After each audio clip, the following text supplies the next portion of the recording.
With the ability to mimic human intelligence, artificial intelligence (AI) is one of the most sought after technology today. From automating tasks to revolutionizing industries, AI is having a profound impact on our daily lives. And so, we had another chat with industry expert Mr. Manish Sharma, with host Mr. Sankalp Rajabhoj, to focus on a critical area where AI plays a pivotal role: cybersecurity. Mr. Manish, Associate Director of IT at Entity Data Services, has 18 years of experience in managing IT for major MNCs like IBM, CSC, now DXC, Dell, and Serco. During our conversation with him, we attempted to explore not only the promising benefits that AI brings to the realm of cybersecurity, but the potential risks as well. So, let's see what we learned. तो Manish sir, सबसे पहला सवाल मैं आपसे ये पूछना चाहूँगा कि आज इस दौर में साइबर सिक्योरिटी में एआई किस तरीके से यूज हो रहा है और कहाँ-कहाँ की कंपोनेंट्स में यूज हो रहा है? ओके, सबसे पहले तो आपका बहुत-बहुत धन्यवाद संकल्प एंड आपके सभी दर्शकों का भी हार्दिक अभिनंदन। देखिए, साइबर सिक्योरिटी की अगर हम बात करें तो साइबर सिक्योरिटी अपने आप में एक काफ़ी इम्पोर्टेंट डोमेन है और जब से एआई आया है उसके बाद में कई ऐसे फंक्शंस हैं साइबर सिक्योरिटी के जो कंप्लीटली मतलब एआई उनको कंप्लीटली रिप्लेस कर सकता है नियर फ्यूचर में। फॉर एग्जांपल जैसे कि सबसे जो बेसिक कंपोनेंट है साइबर सिक्योरिटी का, दैट इज थ्रेट डिटेक्शन। तो कोई भी सिक्योरिटी इंसिडेंट होता है या कुछ भी मालवेयर अटैक होता है या फिर किसी भी तरह की कोई सिक्योरिटी ब्रीच होती है तो उसमें आपका थ्रेट डिटेक्शन बहुत इंपॉर्टेंट होता है। अभी हम लोग क्या करते हैं कि अभी सब कुछ मैनुअल है, कुछ लेवल तक ऑटोमेशन है, लेकिन अगर हम एआई की बात करें तो एआई जब आ जाएगा तो एआई के बाद में सारी चीजें आपकी ऑटोमेटेड हो जाएंगी। और सबसे इम्पॉर्टेंट बात यह है कि एआई जो है वो हमेशा आपके डेटा जो प्रीवियस डेटा है उसके बेसिस पे डिसीजन लेता है। इसके अलावा जो एआई है वो आपके बिहेवियर, अब वो बिहेवियर ह्यूमन का भी हो सकता है, वो बिहेवियर किसी मालवेयर अटैक का भी हो सकता है, किसी वायरस का भी बिहेवियर हो सकता है। तो उन सबको देख के ये थ्रेट डिटेक्शन में हमारी काफ़ी हेल्प कर सकता है। इसके अलावा अगर मैं बात करूं तो थ्रेट मैनेजमेंट, अब आपने एक थ्रेट को डिटेक्ट कर लिया कि सपोज कोई स्पेसिफिक वायरस है वो आपके कंप्यूटर नेटवर्क पे अटैक कर रहा है।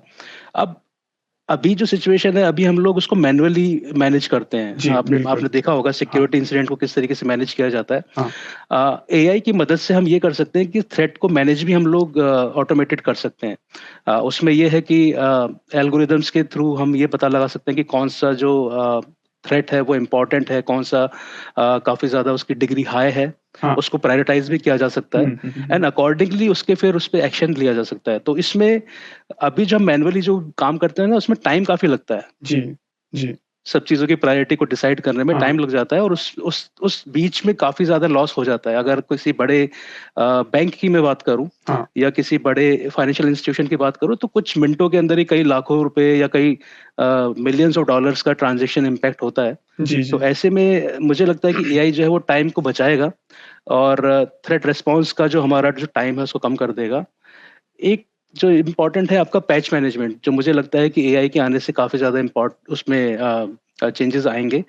पैच मैनेजमेंट अभी भी थोड़ा सा हाइब्रिड मॉडल है, एक तरह से थोड़ा सा मैनुअल होता है, थोड़ा सा ऑटोमेशन होता है। अगर हम एआई का यूज करें उसमें और एआई एनेबल टूल्स आ भी रहे हैं धीरे धीरे पैच मैनेजमेंट के लिए, तो ऑटोमेटिकली वो क्या करेगा कि आपकी जो भी वेंडर साइट्स हैं वहां से अपना जो भी पैच है उसको देखेगा, उसकी वल्नरेबिलिटी कितनी है, उसका स्कोर कितना है, जो भी पैरामीटर्स होते हैं और उसके अकॉर्डिंग फिर वो उसके अगेंस्ट एक्शन ले लेगा।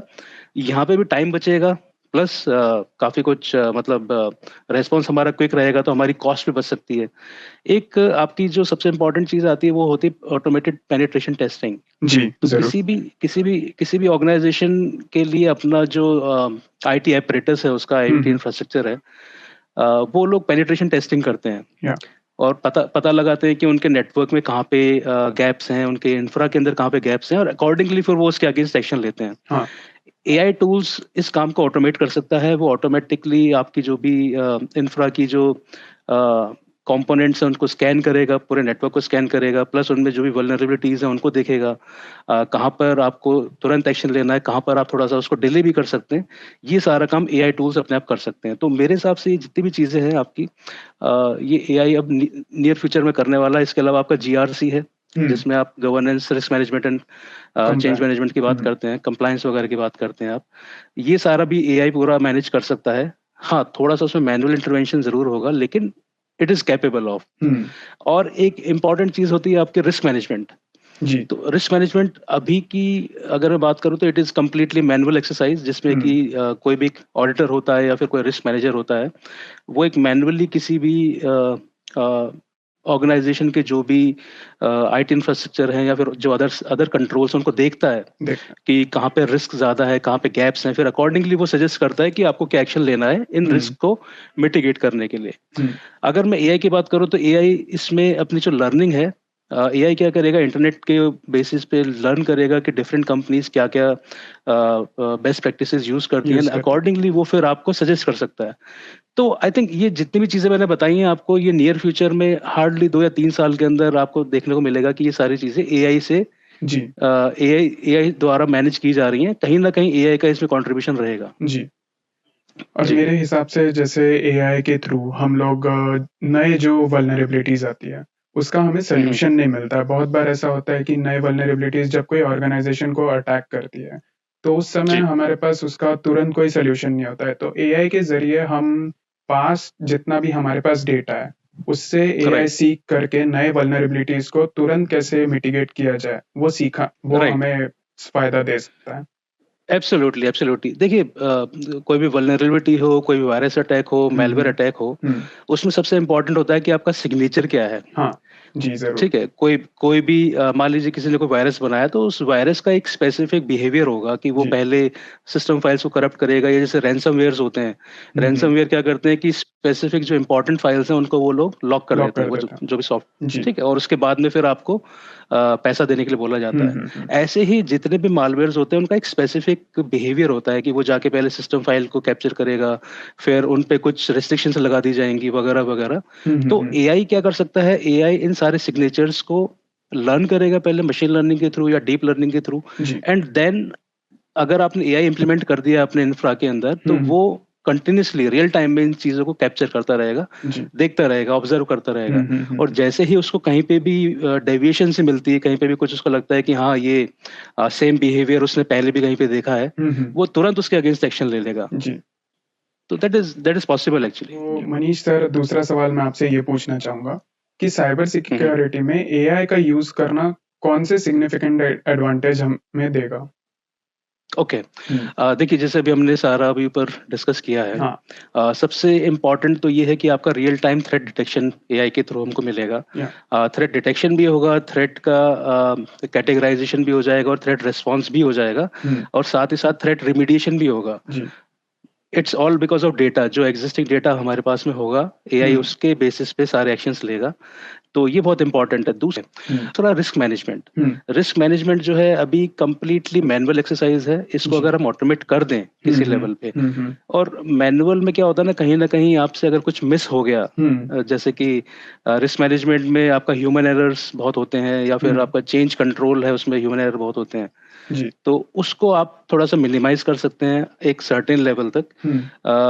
पैच मैनेजमेंट को आप ऑटोमेट कर सकते हैं। पैच मैनेजमेंट जो है वो एक बहुत बड़ी प्रॉब्लम है हर एक ऑर्गेनाइजेशन के लिए, बिकॉज आपके थाउजेंड्स या आपके लैक्स ऑफ एम्प्लॉयज हैं, सबके पास में लैपटॉप्स हैं या सिस्टम्स हैं, प्लस आपके सर्वर्स हैं, नेटवर्क डिवाइसेस हैं, उन सबको हर मंथ आपको पैच करना पड़ता है। और अगर आप पैच करना भूल जाते हैं या किसी भी रीजन से पैचिंग प्रॉपर नहीं हो पाती है, तो वो आपका एक सिक्योरिटी गैप हो जाता है। और उस टाइम पे अगर आपको कोई वायरस अटैक होता है या कुछ भी होता है, तो उसकी कॉस्ट को मतलब आप एक्सपेक्ट नहीं कर सकते कि आपको कितना कॉस्ट देना पड़ सकता है। तो इसके एआई का टूल यूज करके आप अपना जो इंफ्रा का जो डाउन टाइम है उसको आप कम कर सकते हैं। आपकी जो ऑपरेशनल कॉस्ट है वो उसमें आपकी बचेगी, और ये कॉस्ट आपकी मिलियंस ऑफ डॉलर्स में भी हो सकती है। तो मे बी शुरू में AI implementation is quite costly right now, बहुत ज्यादा कॉस्ट लगती है, लेकिन लॉन्ग टर्म में अगर हम देखें तो it is very win win situation for any company. जी। मनीष सर, तो तीसरा सवाल मैं आपसे ये पूछना चाहूंगा कि साइबर थ्रेट्स जो होते हैं आजकल आपने देखा होगा बहुत सारे स्कैम होते हैं लोगों के साथ एआई का यूज करके, जैसे डीप फेक्स हो गया। तो जी। आपको क्या लगता है कि एआई ये साइबर थ्रेट्स हटाने में हमारी कैसे हेल्प कर पाएगा? और ये जो फेक लिंक्स होते हैं, वॉइस कॉल्स होते हैं जो स्कैम के, जो साइबर अटैक्स होते हैं, तो उसे जी। रिमूव करने में हमें कैसे हेल्प करेगा एआई? ओके। देखिए, मेरा थोड़ा-सा थॉट प्रोसेस डिफरेंट है इसमें। सबसे पहले तो मुझे लगता है कि ना इस तरह के जो क्राइम्स होते हैं, हाँ, इसमें यूज़र जो एंड यूज़र है उसके एंड पे थोड़ी-सी उसको थोड़ी जागरूकता हो तो जी, ज़्यादा बेटर है। ज़रूर। पहला स्टेप तो ये है। या अब दूसरा हम क्या कर सकते हैं, एआई क्या कर सकता है, तो एआई की जो एक बेसिक कैपेसिटी है, कैपेबिलिटी है, दैट इज़ वो आपके पैटर्न्स को कैप्चर कर सकता है, कैप्चर कर सकता है। पैटर्न्स को आपके ऑब्जर्व कर सकता है। तो कोई भी सोशल इंजीनियरिंग अटैक है या कोई फिशिंग अटैक है या कुछ भी है, इस तरह के जो आपके जो नकली मेल्स आते हैं या या फिर आपके डीप फेक वीडियोज़ हैं या डीप फेक ऑडियोज़ हैं, हुँ, इन इन सब का भी अगर आप देखें तो कहीं न कहीं इनमें पैटर्न्स होते हैं। हुँ, ठीक है? जी, patterns for example deepfake video है तो डीफेक वीडियो में कोई भी किसी भी सेलिब्रिटी या किसी लीडर के नाम से कुछ वीडियो बनेगा, देन उसमें वो कोई स्पेसिफिक चीज़ बोली जाएगी, जी। ताकि लोग उसमें फँसें। हाँ, ठीक है? हाँ, हाँ। ये होता है। प्लस फिशिंग अटैक्स होते हैं, फिशिंग अटैक्स में मेनली एंड यूज़र की इन्फॉर्मेशन को वो लोग लेना चाहते हैं किसी भी तरीके से। कि आपके बैंक बैंक का एक मेल आ गया और वो आपसे कह रहे हैं कि आप इसमें अपना अकाउंट नंबर डालिए या डालिए। पासवर्ड डालिए हुँ, या ओटीपी डालिए। हुँ, तो दीज़ आर एक्चुअली ये एक बिहेवियर है, एक पैटर्न है, हुँ, जो इस तरह के अटैक्स में होता है। जी, ठीक है? तो एआई की हेल्प से हम लोग ये कर सकते हैं कि हम इस तरह के जो अटैक्स है उनका पैटर्न हम लोग मैच देखें कि पैटर्न क्या है, हुँ, और अगर हमें लगता है कि हाँ, ये पैटर्न मैच कर रहा है किसी अर्लियर किसी जगह पे सेम पैटर्न से कुछ क्राइम हुआ था, तो हम इसको रोक सकते हैं। रोक सकते आप फ्यूचर के जो क्राइम्स हैं उनको एंटिसिपेट कर सकते हैं पहले। इसके अलावा जो मशीन लर्निंग जो है उसके थ्रू हम इस तरह के जो अटैक्स होते हैं उसमें किस तरह का डेटा सेट यूज़ किया जाता है, वो हम लोग देख सकते हैं। देख सकते हैं। और सबसे इम्पोर्टेंट बात ये है कि आप क्राइम हॉटस्पॉट्स को आप टारगेट कर सकते हैं, आइडेंटिफाई कर सकते हैं। जी, फॉर एग्ज़ाम्पल अगर मैं इंडिया की बात करूँ तो इंडिया में हुँ, अगर आपसे कोई पूछे कि ये साइबर क्राइम सबसे ज़्यादा कहाँ होते हैं, तो आपको 2 जगह के नाम ज़रूर मिलेंगे। एक तो जमताड़ा करके है हाँ, और एक हाँ। आपका मेवात एरिया है। सो हुँ, सो सो दीज़ आर क्राइम हॉटस्पॉट। जी, तो एआई का यूज़ करके हम लोग क्राइम्स हॉटस्पॉट्स को आइडेंटिफाई कर सकते हैं एंड अकॉर्डिंगली हम सॉल्यूशंस भी प्रपोज़ कर सकते हैं। हुँ, सो आई आई मीन ये कुछ तरीके हैं जहाँ पे एआई हमारी हेल्प कर सकता है इस तरह के क्राइम्स को मिटिगेट करने में। जी, जी। और मेरे ख़्याल से एक तरीके से वी आर ऑलरेडी यूज़िंग ये वाली टेक्नोलॉजी एआई की, क्योंकि जैसे हम लोग जो ब्लॉक करते हैं फ़ोन कॉल्स, स्पैम कॉल्स जो डिटेक्ट करता है, वो एक तरीके राइट, से राइट। एआई ही लर्न करके कि कौन से पैटर्न ऑफ नंबर्स है जो नॉर्मली स्पैम कॉल जी, के लिए यूज़ किए जाते हैं। फ़िशिंग मेल जैसे एब्सोल्युटली। जीमेल हमारा फ़िल्टर करता है जो स्पैम फ़िल्टरेशन। तो एक राइट, तरीके से राइट। हम वो यूज़ कर ही रहे हैं, जस्ट उसको एक पैमाना थोड़ा बढ़ाने की ज़रूरत है। बिल्कुल, बिल्कुल। उसमें आप देखिए ना किस तरीके से आप अगर ट्रू कॉलर अगर लगाते हैं अपने फ़ोन में, जी, जी। तो हुँ, ट्रू कॉलर जब कॉल आ रही होती है उस टाइम पे वो आपको अलर्ट कर देता है कि इट कर कुड देता बी है। स्पैम। या ठीक है? हुँ, ऐसे ही जो कुछ मेल्स होती हैं अगर आप देखेंगे कि अननोन ईमेल आईडी से कोई ऑफ़र की मेल आ रही है, कुछ आ रही है, वो ऑटोमैटिकली स्पैम फ़ोल्डर में मूव हो जाती हैं। जी, तो इट्स ऑल बिकॉज़ ऑफ जो पैटर्न है उस ईमेल का, हाँ जी। उसको देखते हुए वो टूल अपने आप काम करता है। जी, जी। जी, तो आगे बढ़ते हैं, नेक्स्ट सवाल मैं जी। आपसे ये पूछना चाहूँगा कि एआई जो है, वो साइबर सिक्योरिटी मेजर्स जैसे फायरवॉल हो गया या फिर हमारे पॉलिसीज़ हो गए, उस एंटीवायरस हो गए, उसको कैसे एनहांस कर सकता है? उसका काम करना कैसे एफिशिएंट कर सकता है एआई? ओके। हुँ, देखिए सबसे पहले हम फायरवॉल की बात करते हैं, तो हुँ, फायरवॉल का जो एक बेसिक काम है दैट इज़ ट्रैफ़िक को फ़िल्टर करना। हुँ। ठीक है? दैट इज़ अ बेसिक बिल्कुल काम है कि कोई जी, भी किस आईपी से ट्रैफ़िक आ रहा है, किस आईपी पे जा रहा है, कहाँ पे नहीं जाना चाहिए हाँ। वगैरह-वगैरह, ये आप वहाँ पे एक रूल्स आप क्रिएट कर देते हैं। हुँ, उस रूल्स के हिसाब से फिर आपका ट्रैफ़िक मूव करता है इन एंड जी। आउट। ठीक है? हुँ, दैट इज़ अ बेसिक। तो अभी अभी जो हम लोग फायरवॉल्स में यूज़ करते हैं that is static rule database होता है। हुँ। कि जो भी उसको कॉन्फ़िगर कर रहा है वो वहाँ पे कुछ रूल्स क्रिएट करके डाल देता है, उस जी, रूल्स के हिसाब से आपका ट्रैफ़िक चलता है। हुँ, एआई का जब हम लोग यूज़ करेंगे तो एआई के अंदर आप intelligent malicious file detection algorithm होती है एक, जी। आप उसका यूज़ कर सकते हैं। हुँ, हुँ, वो जो एल्गोरिदम है वो पहले आपका जो ऑर्गनाइज़ेशन है उसका आईटी इंफ्रास्ट्रक्चर को लर्न करेगी। हुँ, वो उसको पता लग जाएगा कि किस आईपी को आप ट्रैफिक सेंड कर सकते हैं, किस आईपी से आप ट्रैफिक एक्सेप्ट कर सकते हैं। जी एट द सेम टाइम वो रियल टाइम में लर्न करती रहेगी कि उसके आसपास क्या चीज़ें चल रही, सराउंडिंग्स में क्या प्रॉब्लम्स हो रही हैं, कोई मैलिशियस अटैक तो नहीं हो रहा है आपकी कंपनी के ऊपर, या कोई एक स्पेसिफिक आईपी एड्रेस से आपको बार बार कोई डीडीओएस अटैक्स वगैरह तो नहीं हो रहे हैं आपके ऊपर, जी है ना। एक एक किसी स्पेसिफिक आईपी से ज़्यादा ट्रैफिक तो नहीं आ रहा है आपके ऊपर, जी और वो रियल टाइम में उसको ऑब्जर्व करके, उसको कैप्चर करके और उसको रिजॉल्व कर देगा। तो जी यहाँ पर फायरवॉल्स हमारी स्मार्ट बन जाएंगी।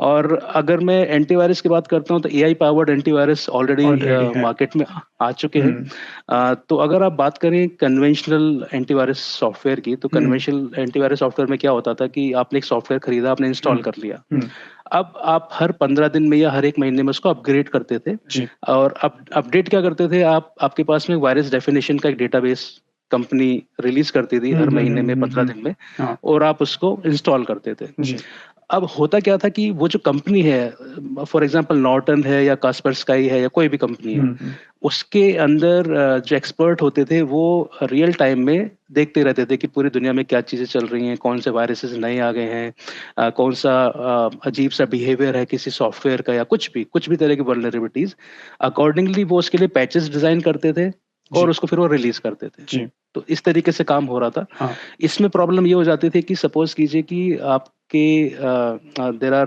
पॉसिबिलिटी कि उन लोगों से कुछ कुछ चीजें, आई मीन कुछ चीजों को ऑब्जर्व नहीं कर पाए वो लोग। हाँ जी सपोज नॉर्टन ने कोई स्पेसिफिक वायरस को देखा ही नहीं, हाँ या कोई नई चीज आ गई जिसको हम जीरो डे वल्नरेबिलिटी कहते हैं, जिसके कहते हैं लिए हमारे पास सॉल्यूशन ही नहीं नहीं है, है ठीक है।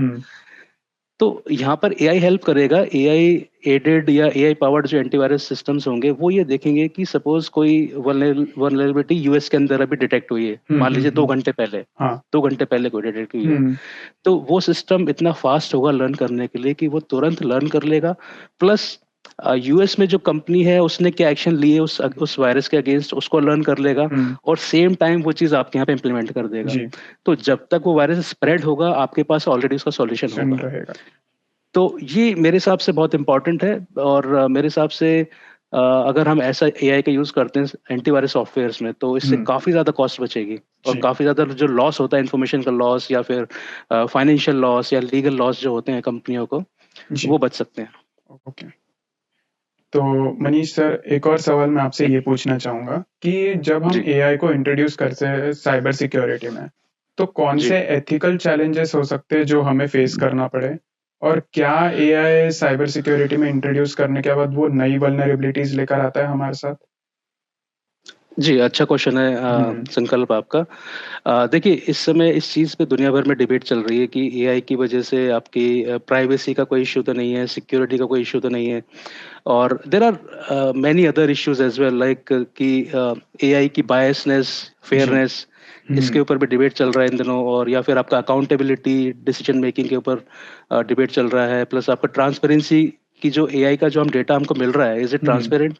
ऐसा जी तो नहीं कि जो आपका एआई सिस्टम है वो कुछ चीजें छुपा रहा है जी आपसे, फिल्टर आउट कर रहा या है। फिर हाँ, या फिर आपका जॉब डिस्प्लेसमेंट या इकोनॉमिक इम्पैक्ट की भी बात चल रही है। तो जैसे आपने प्राइवेसी की बात की, तो प्राइवेसी का मैं एक आपको एग्जांपल देता हूँ। जैसे हेल्थ केयर है, तो हेल्थ केयर में हम बोलते हैं, मतलब हम बड़े खुश होते हैं बोल के कि देखिए एआई सिस्टम के थ्रू हमने लाखों लोगों का डेटा ऑब्जर्व किया, लाखों लोगों के, फॉर एग्जांपल लाखों लोगों के लीवर्स या उनकी किडनीज के जो इम्प्रिंट्स होते हैं, जो उनकी रिपोर्ट्स होती हैं, उनको जी पढ़ा, और उसमें किस तरह के सिम्टम्स थे, उनसे हमें आज ये पता लगता है कि किस आदमी को कैंसर हो सकता है, किस आदमी का फैटी लिवर हो सकता जी है ना। तो ये एक तरफ तो अच्छी चीज है, लेकिन अगर दूसरी तरफ देखें तो इतने लाखों लोगों की जो पर्सनल इन्फॉर्मेशन है वो कहीं ना कहीं एक्सपोज हो रही है, या क्योंकि एआई सिस्टम जो है वो रियल टाइम में सबका डेटा पढ़ रहा है, उसको सब मालूम है कि हाँ भाई ये जो मेरे पास में कोई लिवर का कुछ फोटो आई है तो किसका है, कौन इसका पेशेंट है, उसका नाम क्या है, जी बिकॉज डेटा पे आपका कंट्रोल नहीं है ना, देखा जाए तो हाँ डेटा सारा वो कैप्चर कर पा रहा है। हम्म तो कहीं ना कहीं ये चीजें सिक्योरिटी कंसर्न को भी मतलब खड़ा करती हैं कि जी आपका अगर पर्सनल डेटा या आपका मेडिकल से रिलेटेड डेटा हो गया, वो अगर कहीं पे एक्सपोज हो जाता है तो आपके लिए दिक्कत हो जाएगी। सेम टाइम अगर आप देखेंगे कि जैसे हमारे फोन्स के अंदर ही एआई का यूज होता है, जी जैसे कुछ एप्लीकेशंस हैं, वो आपके फोन्स में अगर कोई मैसेज आता है, सपोज आपके पास में सैलरी आई है आपकी, हाँ हाँ तो हाँ इमिडिएटली आपके पास में नोटिफिकेशन आने स्टार्ट हो जाते हैं कि जी आप कुछ खरीदना चाहेंगे, या फिर आप किसी बारे में बात कर रहे हैं, किसी बारे में आप सर्च कर रहे हैं, तो इमिडिएटली उसके बारे में आपको एड्स आने लग एड्स जाते आने हैं। लग जाएगी। ठीक है। तो कहने का मतलब ये है कि आपकी फोन पे आप क्या काम कर रहे हैं, आप क्या खरीद रहे हैं, आपकी प्रेफरेंसेस क्या हैं, आप कितना खर्च कर रहे हैं। कई ऐसे टूल्स हैं मार्केट में जो आपका ऑटोमेटिकली आपका जो एक्सपेंसेस होता है, आपका जो यूपीआई के थ्रू पेमेंट कर रहे हैं आप, या फिर आप अपना क्रेडिट कार्ड के थ्रू या मंथली जो भी आपका एक्सपेंस है, उसके हिसाब से ऑटोमेटिकली वो आपको सॉल्यूशंस बना के दे देते हैं जी कि जी आपको जी। कितना पैसा सेविंग में डालना है, कितना पैसा क्या करना है। हम्म। अल्टीमेटली आपकी जो पर्सनल या फाइनेंशियल जो इन्फॉर्मेशन है वो कहीं ना कहीं लीक हो रही लीक है, हो रही है। जी क्योंकि क्योंकि वो उस इन्फॉर्मेशन के हिसाब से ही तो आपको सॉल्यूशंस मिल रहे हैं। जी बिल्कुल। तो ये बहुत इम्पोर्टेंट क्वेश्चन है, और मेरे हिसाब से ना इस पे इसका मतलब है ना, गवर्नमेंट्स को या कंपनीज को कुछ ना कुछ इस पे एक या तो फ्रेमवर्क्स क्रिएट करने पड़ेंगे कि हम्म। किस तरीके से डेटा का यूज हो। अगर हाँ। कोई कंपनी अपने एआई मॉडल के लिए डेटा का यूज कर रही है, हेल्थ केयर का या हम्म। फाइनेंशियल का, तो कहीं ना कहीं उनको ये ध्यान रखना पड़ेगा कि वो डेटा लीक ना हो हम्म, और उसका अनऑथराइज्ड यूज ना हो।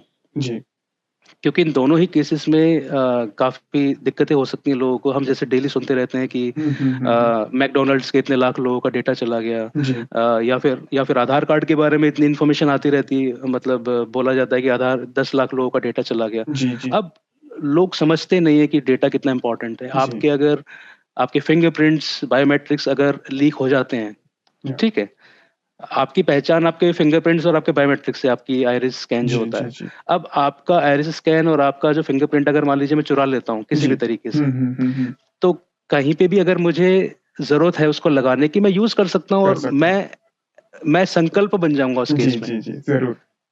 ठीक है ना, जहाँ पे मैं आपका थंब प्रिंट अगर यूज कर लूंगा, तो जो आप काम कर सकते हैं वो काम मैं कर सकता जी हूँ। जी एज जरूर। Simple as that. हम्म। तो इसलिए ये बहुत इंपॉर्टेंट है कि गवर्नमेंट्स कुछ इस तरह के लॉज को लाए, या फिर कुछ फ्रेमवर्क बनाए इस तरह का, हम्म। जिसमें कि आपकी प्राइवेसी कंसर्न, आपकी सिक्योरिटी कंसर्न को एड्रेस किया जाए, और वो स्ट्रिंजेंट हो काफी। हम्म। ऐसा ना हो कि आपने लॉज बना दिए, रूल्स बना दिए, और फिर कोई भी उसको वायलेट करता रहे। हाँ। तो वो चीज इसमें नहीं होनी चाहिए, जो जी होता जी। है। जी। और कहीं न कहीं ये जो आपने जैसे कहा आइरिस स्कैन, थंबप्रिंट, ये सब हम्म। भले ही हम लोग स्कैन करते हो, पर वो स्टोर तो एक मैट्रिक्स फॉर्म में ही होता है, जिसको बहुत ईज़िली हम एब्सोल्युटली। चुराया और इनपुट किया जा सकता है कहीं पे भी। अब एक छोटा सा एग्जांपल है, जैसे कि हम सब लोग अपने फोन्स को अनलॉक करते हैं, या तो हुँ, हम थंब से करते हैं, या फेस लॉक भी फेस होता लॉक है, होता है। आइरिस स्कैन भी होता है। हुँ, अब ये जो सारी इन्फॉर्मेशन है, मैंने अपना जो थंब इम्प्रेशन जो डाल रखा है, वो कहाँ पे स्टोर होता है? वो या तो फोन के अंदर स्टोर होगा स्टोर मेरे, होगा। या क्लाउड पे होगा मे बी, है ना? जी। तो इन चीजों को अगर कोई हैकर चाहे तो चुरा सकता है। ज़रूर। तो जी। आगे बढ़ते हैं नेक्स्ट क्वेश्चन के ऊपर। हम्म। तो एआई का यूज़ करके जो अटैकर्स होते हैं, वो हम्म। कैसे एक्सप्लॉइट करते हैं, जैसे जो साइबर क्राइम्स होते हैं? तो उसमें आपको जी। क्या लगता है कि एआई का यूज़ करके अटैकर्स क्या-क्या कर सकते हैं? प्लस उसको काउंटर करने के लिए हमें क्या-क्या मेजर्स उठाने पड़ेंगे? ये हमें आपसे जानना था। ओके, बिल्कुल। देखिए, एआई, जैसे कहते हैं कि हर एक टेक्नोलॉजी का एक अच्छा रूप होता है, एक बुरा रूप होता है। तो अभी जी। तक हम लोग अच्छी अच्छी अच्छी बातें कर रहे थे एआई के जी, बारे जी। में। हुँ, अब थोड़ा सा इसका जो डार्क फेस है उसको हम देखते हैं। जी। अब देखिए, एआई जब इनिशियली आपका चैट जीपीटी आया था, हुँ, उस टाइम पे ये कंसर्न्स काफी आए थे कि कोई भी आदमी जिसको कोडिंग की नॉलेज भी नहीं है, हुँ। वो आराम से चैट जीपीटी में जाकर और वो पाइथन के कोड्स क्रिएट कर सकता है। कर सकता है। आपका कोई वायरस क्रिएट करना हो या कोई मैलवेयर क्रिएट करना हो, तो हुँ। मैंने इवन उस टाइम पे मैंने खुद करके देखा ये, जी। इनिशियली जब चैट जीपीटी आया। हुँ। बाद में जब इन लोगों को समझ में आया तो इन्होंने उस चीज को रेस्ट्रिक्ट कर दिया है। अभी आज आप जाके चैट जीपीटी पे ऐसा कुछ डालेंगे कि भाई create a Python code to access some XYZ information, या कोई हुँ। इस तरीके से कोई आपको प्रॉम्प्ट इंजेक्शन करना है या कुछ जी। करना है, तो वो रेस्ट्रिक्ट कर देगा, वो आपको उसका आंसर नहीं देगा। नहीं। लेकिन लेकिन there are several other tools जहाँ पे इस तरह की चीजें इजीली हो जाती हैं। जी। कोई भी आदमी जिसके पास ज्यादा एक्सपीरियंस भी नहीं है, वो आराम से प्रॉम्प्ट इंजेक्शन अटैक कर सकता है किसी के ऊपर। हुँ। प्रॉम्प्ट जो आप अपना एआई टूल्स के अंदर जो भी चीजें आप एंटर करते हैं, दैट इज प्रॉम्प्ट। ठीक है। हुँ। तो उसको मैनिपुलेट करके वो आपका जो भी लार्ज लैंग्वेज मॉडल्स जो आपके आपके एआई मॉडल के, जी, जी। उसका उसके कई जो वाइटल इंफॉर्मेशन है उसको वो लोग कैप्चर कर सकते हैं, जी, जी।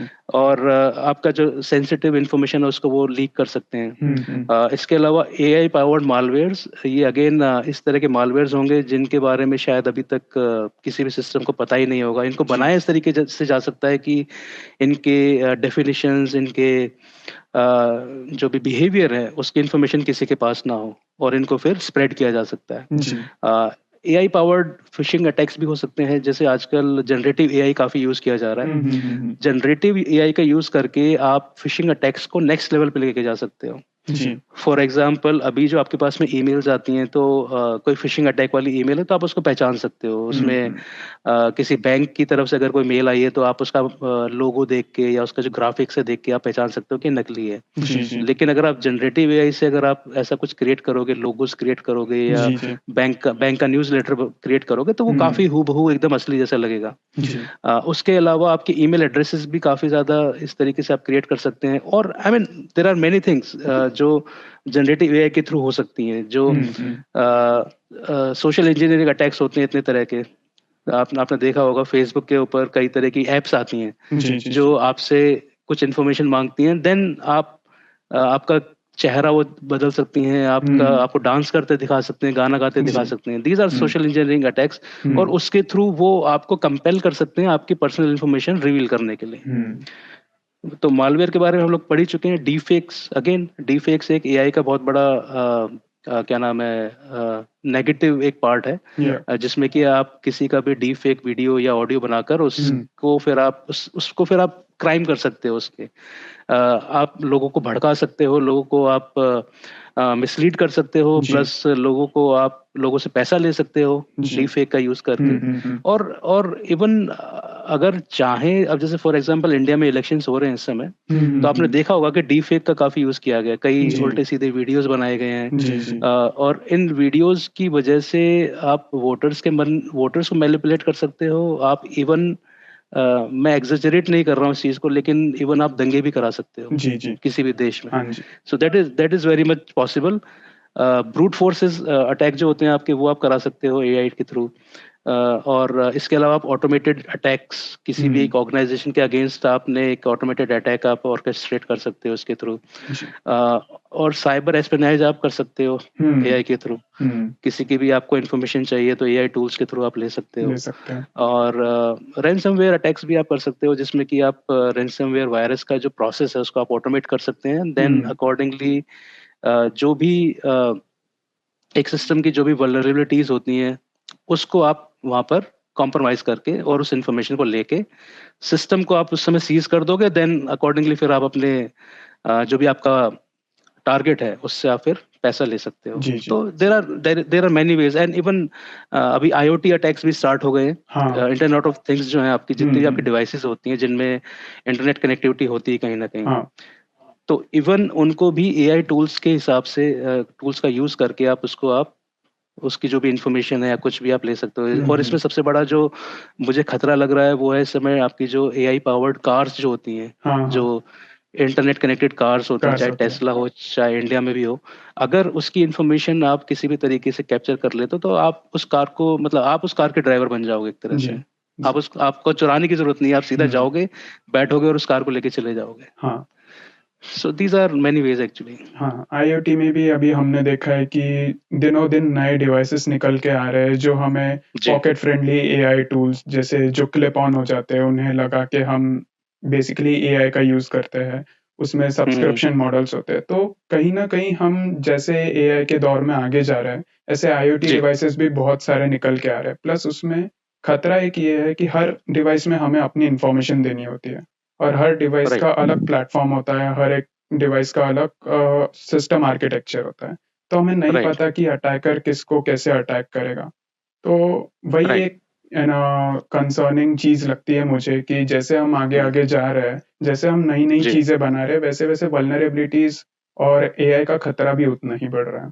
बिल्कुल बिल्कुल सेम प्रोपोर्शन में बढ़ रहा है। आगे बढ़ते हैं सर। तो मुझे आपसे ये पूछना था कि एआई जो अभी साइबर सिक्योरिटी में यूज हो रहा है, तो ऑर्गेनाइजेशंस उसको रिस्पॉन्सिबली कैसे यूज करें और क्या आपको लगता है कि ऑर्गेनाइजेशन के पास एआई का यूज करने के लिए कोई एक पॉलिसी होनी चाहिए कि वो कैसे उसको रिस्पॉन्सिबली एंड सेफली यूज की जाए?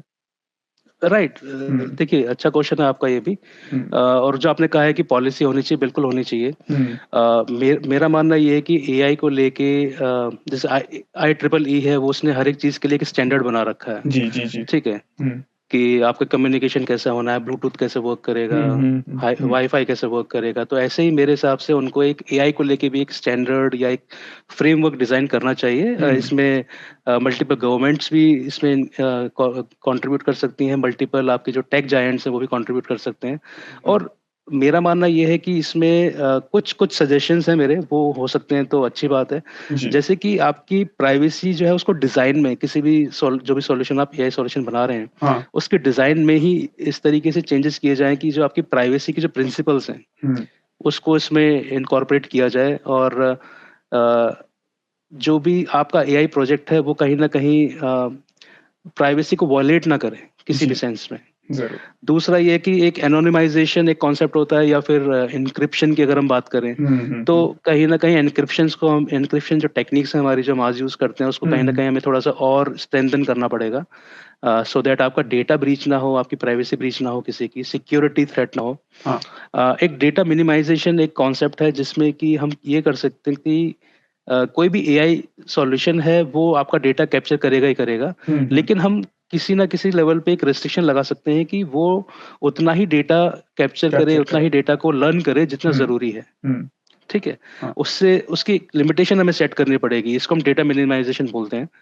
तो वो अगर किया जाए तो आई थिंक बेटर रहेगा। और इसके अलावा सबसे इम्पोर्टेंट है आपका ऑडिट और अकाउंटेबिलिटी, बहुत इंपॉर्टेंट पार्ट है इसके। हम्म तो एआई सॉफ्टवेयर या आपका एआई सॉल्यूशन जो भी वो काम करना चाह रहे हैं आप उसके थ्रू, जी बिकॉज जब जब आप कोई भी एआई सॉल्यूशन बनाते हैं तो आपको मालूम होता है कि उसका ऑब्जेक्टिव क्या है। हाँ तो हर कुछ समय के बाद में आपको एक ऑडिट करनी पड़ेगी कि आपका जो सॉल्यूशन है, is it working in the right direction या कुछ डेविएशन तो नहीं है। हाँ प्लस अगर कुछ होता है तो उसकी अकाउंटेबिलिटी क्या है। ओके तो अभी अभी जैसे आप न्यूज़ सुनते होंगे कि न्यूज़ आ जाती है कि आपका जो ये चैट जीपीटी ओपन एआई है, वो एक नेक्स्ट जनरेशन एआई के लिए बात कर रहे हैं, हाँ सुपर एआई की बात कर रहे हैं। और वो सुपर एआई आएगी तो वो ये कर देगी, वो कर देगी, हाँ 50 तरह की हम क्वेश्चंस आते जी हैं इस समय। तो मेरा मानना है कि इन चीजों को कंट्रोल करने का तरीका यही है कि जो 3-4 चीजें मैंने आपको बताई हैं, इन पे गवर्नमेंट्स, टेक जायंट्स जितने भी हैं, या और भी जो अथॉरिटीज हैं जो इन चीजों को इम्प्लीमेंट करा सकती हैं, जी वो मिलकर फ्रेमवर्क्स या स्टैंडर्ड्स डिजाइन करें और उसको स्ट्रिक्टली इम्प्लीमेंट करें। जी तब तो मुझे लगता है कि चीजें कंट्रोल में रहेंगी। कंट्रोल में रह अदरवाइज जाएगी। हाँ, अदरवाइज बहुत दिक्कत हो सकती है फ्यूचर जी में। बिकॉज ऐसा ही है कि हो सकता है आगे जाके एआई का मोनोपोली हो जाए, कोई एक कंपनी जो बहुत स्ट्रांग एआई डेवलप कर ले, जो बहुत एक अच्छा लर्निंग मॉडल तैयार कर ले, अगर वो मोनोपोली में आ जाता है और कोई रेस्ट्रिक्शंस नहीं है तो ये बहुत बड़ी प्रॉब्लम भी राइट, खड़ी कर सकता है। एब्सोल्युटली। हम्म ठीक तो है। इसी बात को आगे बढ़ाते हुए मैं आपसे ये पूछना चाहूंगा कि इंडिविजुअल्स और ऑर्गेनाइजेशंस ये अपने आप को कैसे प्रिपेयर कर सकते हैं, ये जो थ्रेट लैंडस्केप अभी प्रिपेयर हुआ है एआई के कारण, जी तो जी। उसके अगेंस्ट इंडिविजुअल्स और ऑर्गेनाइजेशंस अपने आप को कैसे प्रिपेयर कर सकते हैं? आपकी कुछ सलाह राय? देखिए, सबसे पहला तो जो इंडिविजुअल्स के लिए तो यही हो सकता है कि वो थोड़ा सा अपना उनमें जागरूकता है, थोड़ी सी वो चीज़ों को समझें कि अ, मतलब मैं ये एक्सपेक्ट नहीं कर सकता कि हर आदमी एआई की डिटेल्स में जाए, हाँ हाँ है ना, कि हम्म ये प्रोग्रामिंग कैसे होती है वगैरह वगैरह। हम्म बट एटलीस्ट जो एआई के जो नेगेटिव नेगेटिव जो भी एक्टिविटीज हैं हम्म उनके बारे में थोड़ी सी जागरूकता आनी चाहिए। और इसके इसके लिए गवर्नमेंट्स काम कर सकती हैं, इसके लिए एनजीओज काम कर सकते हैं, या फिर वो जो ऑर्गेनाइजेशन है, जैसे आपकी ऑर्गेनाइजेशन है, आप इस तरह का काम कर रहे हैं, जी लोगों को अवेयर कर रहे हैं। जी तो इंडिविजुअल के लिए तो मेरा ये सलाह है कि अवेयरनेस ही एकमात्र इसमें तरीका है इससे हाँ निपटने का। हम्म क्योंकि अभी एआई की पेनिट्रेशन इज लाइक ऑलमोस्ट 100%। हाँ जो भी जिस भी आदमी के पास में स्मार्टफोन है और इंटरनेट है, वो एक ऑफेंसिव एआई का विक्टिम हो सकता है हो सकता फ्यूचर है में, जी देयर इज अ पॉसिबिलिटी। ठीक है, आज नहीं तो कल हो जाएगा, हो कल नहीं सकता होगा तो परसों हो जाएगा। हम्म तो उनके लिए केवल अवेयरनेस ही एकमात्र उपाय है इससे बचने का। जी जहाँ तक ऑर्गेनाइजेशंस की बात आती है, अब ऑर्गेनाइजेशंस में आपकी प्राइवेट कंपनीज हैं या गवर्नमेंट ऑर्गेनाइजेशंस हैं, एनजीओज हैं, उनके लिए तो ये है कि सबसे पहले आपका जो रिगोरस यूजर एजुकेशन होनी चाहिए। कंपनीज के अंदर एआई को लेके एजुकेशन थोड़ा सा बढ़ना चाहिए। इसके अलावा आपके एडवांस एआई टूल्स उन लोगों को इम्प्लीमेंट करने पड़ेंगे सो दैट वो ऑफेंसिव एआई को काउंटर कर सकें। जी तो अगेन यहाँ पे कॉस्ट एक बहुत बड़ा फैक्टर है, बिकॉज हम्म उनको काफी ज्यादा मात्रा में पैसा इन्वेस्ट करना पड़ेगा इसमें। जी अ, उनको एक्सेस कंट्रोल्स अपने काफी स्ट्रेंथन करने पड़ेंगे। जो भी उनके चाहे इंफॉर्मेशन कहीं से किसी के साथ में शेयरिंग हो रही हो या फिर कोई आदमी उनके रिसोर्सेज को एक्सेस कर रहा हो, वहां पर बहुत स्ट्रेंथन उनको करना पड़ेगा। करना पड़ेगा एनक्रिप्शन कुछ नए तरह के एनक्रिप्शन सोचने पड़ेंगे सो दैट वो डेटा को लीक ना होने दे, डेटा का बीच में कहीं ना कहीं ब्रीच ना हो। हम्म और इसके अलावा जो आपके जो कम्युनिकेशन प्रोटोकॉल्स हैं उनको भी कहीं ना कहीं स्ट्रेंथन करना पड़ेगा एआई को मद्देनजर रखते हुए। जी तो ये कुछ चीजें जो हम कर सकते हैं। हम्म मुझे फिलहाल अभी इस सिचुएशन में इस दौर में मुझे ऐसा लगता है कि अभी भी इंडिया में जो साइबर सिक्योरिटी का थोड़ा सीरियसनेस है वो ऑर्गेनाइजेशंस में भी, जैसे बड़ी जो ऑर्गेनाइजेशंस होती है उन्हें पता होता है कि हमारे यहाँ पे अटैक का क्या ये अंजाम हो सकता है, बट जो छोटी राइट। ऑर्गेनाइजेशंस होती है उन्हें अभी भी वो अवेयरनेस का थोड़ा महत्व समझाना थोड़ा मुझे मुश्किल लगता है। तो इसमें आपकी राइट। क्या राय होगी कि अगर हमें ये बढ़ाना है अवेयरनेस तो हम क्या एक अलग सी चीज कर सकते हैं? देखिए, अवेयरनेस बढ़ाने के मल्टीपल तरीके हो सकते हैं। जैसे हम्म अभी आप ये काम कर रहे हैं, आपने जी एक व्लॉग बनाया या फिर आपने कोई आर्टिकल लिख दिया, जी जी जी देन आपने लोगों को शेयर कर दिया। मेरे हिसाब से ये चीज़ें हमें स्कूल कॉलेजेस से स्टार्ट करनी पड़ेंगी किसी न किसी लेवल पे। जी जी तो मैंने देखा है कि हो सकते हैं, जैसे हम्म अभी आप स्कूल में एआई के बारे में पढ़ाना स्टार्ट कर दिया है, तो मुझे लगता है कि कहीं ना कहीं ऑफेंसिव एआई जो है, जो उसका नेगेटिव पार्ट है, उसके बारे में भी 5th-6th क्लास से बच्चों को पढ़ाना स्टार्ट करना पड़ेगा, ताकि जी उनके मन में एक फाउंडेशन तभी से क्रिएट हो जाए। क्रिएट हो जाए ठीक है। हाँ हाँ, कॉलेजेस के अंदर हमको ये चीज़ करनी पड़ेगी। इसके अलावा गवर्नमेंट इस तरह के कुछ अभियान चला सकती है जिसमें कि लोगों को सचेत किया जाए कि भाई इस तरह का कुछ अटैक होता है आपके पास कोई डी फेक कॉल आती है तो आपको क्या करना चाहिए। जी जी जी जैसे फॉर एग्जांपल एक दो केसेस हमने देखे थे कि किसी की डी फेक कॉल आई और उन्होंने पैसा ट्रांसफर कर दिया। जी जी जी तो इसका बेस्ट सॉल्यूशन ये है कि अगर आपके किसी दोस्त की कॉल आई है आपके पास में, वो रो रहा है या परेशान हो रहा है, तो बेस्ट है कि ठीक है, आप उस फोन को काट दो और आप अपने दोस्त को फोन पे कॉल कर लो, उसके पेरेंट्स को कॉल कर लो, उसके जी फ्रेंड्स जी को फोन कर लो, हाँ उनसे पूछ लो कि भाई सच में ये इश्यू है या नहीं है, सच में ये हाँ ऐसी कंडीशन है या नहीं है। हम्म तो आप जब इस लेवल पे अवेयरनेस प्रोग्राम चलाएंगे तो कहीं ना कहीं ये चीजें कम होंगी। कम अवेयरनेस इज द की। मतलब आप पहले स्टेप पे ही अगर रुक जाएंगे तो फिर स्कैम नहीं होगा। हाँ हाँ ठीक जी है। तो ये एक इंडिविजुअल के लेवल पे तो आप ये कर सकते हैं। बाकी ऑर्गेनाइजेशन लेवल पे मैंने आपको बता ही दिया थे 5-6 चीजें हाँ वो की जा सकती हैं। जी।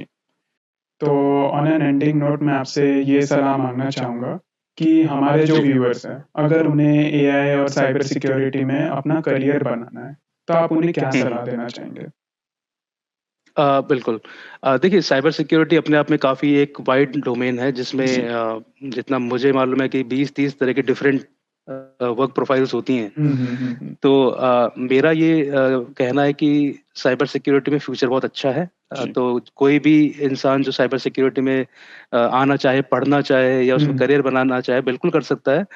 बट अभी हम एक ट्रांजिशन फेज में हैं। अभी आप देखेंगे तो टेक्नोलॉजी हर सेक्टर में चेंज कर रही है। जी ठीक है। तो हाँ साइबर सिक्योरिटी में भी चेंजेस होंगे। तो मेरा ये मानना है कि जो भी लोग साइबर सिक्योरिटी में आ रहे हैं इस समय, वो थोड़ा बहुत एआई एमएल को पढ़े, समझे, उनके बिजनेस यूज केसेस क्या क्या हैं साइबर जी सिक्योरिटी में। हम्म मे बी वो लोग टेक्निकली इतने स्ट्रांग ना हो। ठीक है। मैं ये किसी को नहीं कह सकता कि आपको एआई टेक्निकली आना चाहिए या एमएल आपको पूरी तरीके से आना चाहिए या जी फिर बिग डेटा आपको अच्छे से आना चाहिए। That is not possible. हम्म तो लेकिन ये कि आपको फाउंडेशन लेवल की या एक फंडामेंटल जो कॉन्सेप्ट्स हैं आपको पता होने चाहिए, उसके बिजनेस यूज केसेस पता होने चाहिए।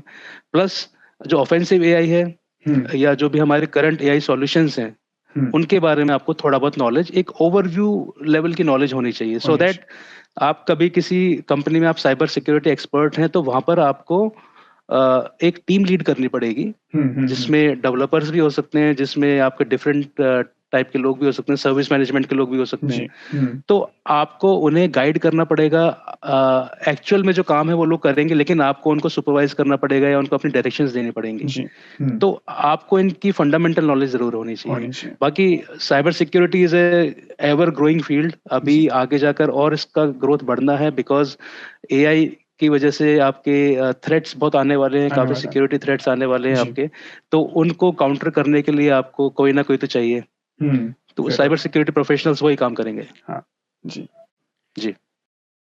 So that was Mr. Manish Sharma sharing valuable insights into artificial intelligence and its future in the cybersecurity industry. We deeply appreciate Mr. Manish for taking the time to share his expertise and helping us understand the pros and cons of AI. If you found this interview informative, we encourage you to reflect on the key takeaways.